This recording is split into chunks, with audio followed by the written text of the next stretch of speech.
Hello, I'm Amy Oxford here at the Oxford Rug Hooking School in Cornwall, Vermont, and I would like to welcome you to my classroom. Today I want to talk to you about our Oxford punch needle sizes. Our punches come in 8 different sizes, and they come with 2 different size metal needles. They come in regular and fine. The regular is for thicker yarns, like this 3-ply rug yarn, or you can use bulky yarns. You can also use multiple strands in the needle together of finer yarns. It works beautifully with strips of fabric. This is a 1/4 inch strip of fabric, an 8-cut strip. The fine point is designed to work with thinner yarns, like this worsted weight yarn, and you can also use it with cut strips of fabric. This is a very thin strip, a 3-cut strip. Nothing wider than that would really go through it if you're using fabric.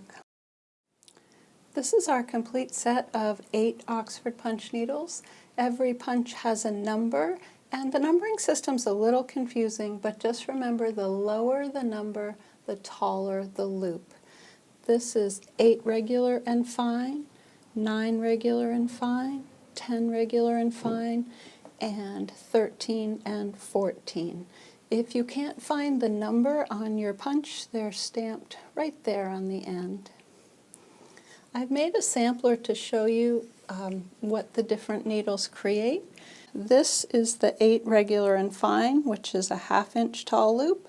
The 9 regular and fine makes a 3/8 inch tall loop. The 10 regular and fine makes a 1/4 inch loop. And then we have these 2 which are much smaller, the 13 and 14 fine. The 13 makes a 3/16 of an inch tall loop, and the 14 makes an 1/8 of an inch tall loop. It's hard to tell which is fine yarn and which is thick yarn because the loops kind of get compressed. But if I turn it over, you'll be able to see the yarns better. There's the thick yarn and the thin yarn for the number 8, thick and thin for 9, thick and thin for 10, and then these 2 little sizes, the 13 and the 14, are only available for fine yarns. This is a more elaborate sampler. The circles around the outside are done with the 8 different Oxford punch needle sizes, and the circle in the middle is actually done with the Craftsman's punch needle, which I'll show you in a minute. These lines are strips of a 1/4 inch wide fabric. Just for fun, I wanted to try to see if I could get a beveled edge, so I started with my lowest loop punch needle and worked up to the tallest. And that's what the back of it looks like. So you can see I've got thin yarn and thick yarn in the same piece. This was a lot of fun to make. It's great to make a sample just to see what things do in the different punch needles. This is a pattern I designed called the Oxford Cottage. I wanted something that would use all 8 of my punch needle sizes. The house is done with the 13 and 14, the much shorter loops, because you can get more detail with shorter loops and finer yarn. And the tree is done with the 8, 9, and 10 regular, so it's actually sculpted, and I've clipped the loops to give a different effect. Here, this is lower with the 14 up against a 10, so it actually recedes. I also tried to do a beveled border, so that's all 8 sizes of Oxford punch needles. The question I get asked the most is, what size Oxford punch needle should I get? The number 10 regular is our most popular size. It's very versatile. It's great for rugs, wall hangings, pillows, Christmas stockings, tabletop decorations. You can make just about everything with the number 10 regular. I personally prefer a number 9 regular for rugs because it makes just a little bit thicker of a loop. It makes a little cushier of a rug, so that's what I use. If you want to make more delicate things with more fine detail, wall hangings, anything where you want to get smaller details in, I really like the 14 fine. I've used it to make these little bags and this small piece with the lion. So our needle sizes may seem confusing and arbitrary, but there's a history of where those numbers came from, and I think if I explain it, it will make more sense. The tool that I learned to punch with in 1982 is the Craftsman's punch needle. It's a wonderful tool. It's got 10 different settings, so you can get 10 different loop heights, and it was invented by a gentleman named Wilmer Roberts in 1932. It came first called the Columbia Deluxe needle, and then it changed hands and later was the Columbia Minerva Deluxe rug needle, then just the Minerva Deluxe rug needle, and finally the Craftsman's rug needle. It's known as the Craftsman's punch needle today and is available from the George Wells Ruggery.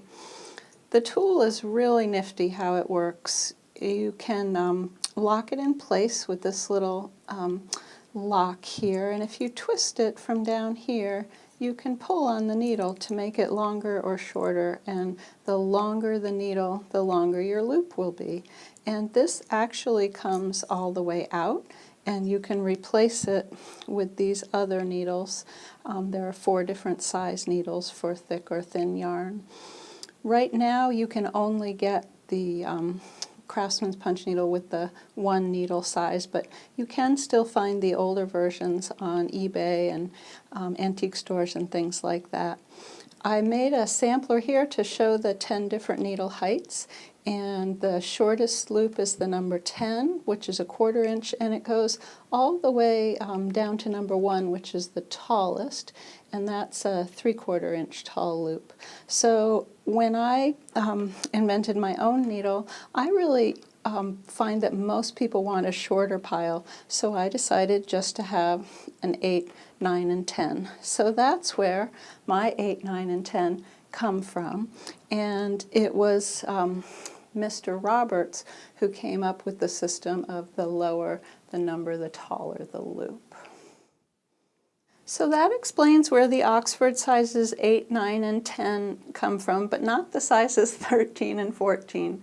The 13 and 14 came about because I was trying to make a dollhouse rug for my daughter, and I set the Craftsman's needle at a size 10, which is the shortest loop, and the loops were just much too tall for the rug. The poor little dolls were up to their knees. So what I did is I took a hacksaw and I carved in another notch up here at what would be the equivalent of a size 14, and I locked it in place with a whole bunch of super glue.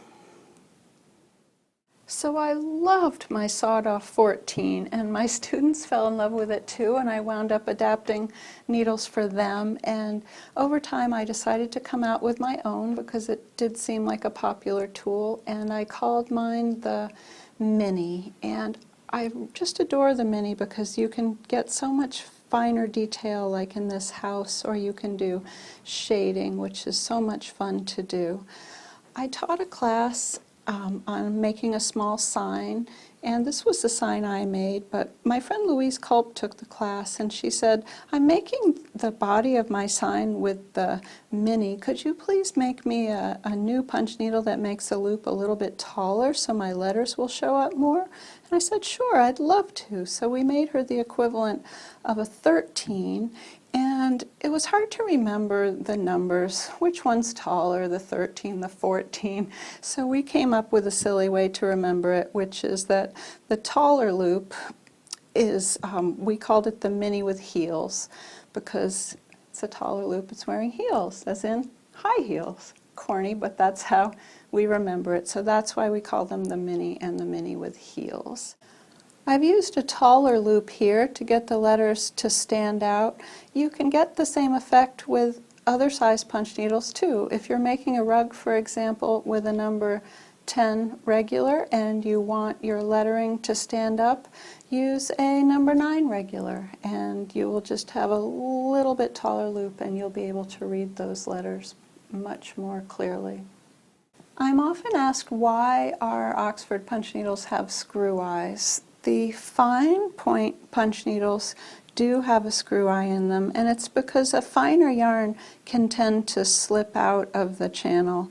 Our regular point Oxford punch needles for heavier yarn do not have them, because if you're using a nice heavy bulky yarn, the yarn should stay right in that channel for you. Thanks so much for watching. Wait, are you watching or are you napping? I can't tell. Oh, there you are. Well, I just hope you enjoyed the video, and my next one is going to be on the different yarns that work in the Oxford punch needle. So if you've enjoyed this one, I hope you'll subscribe. Thank you.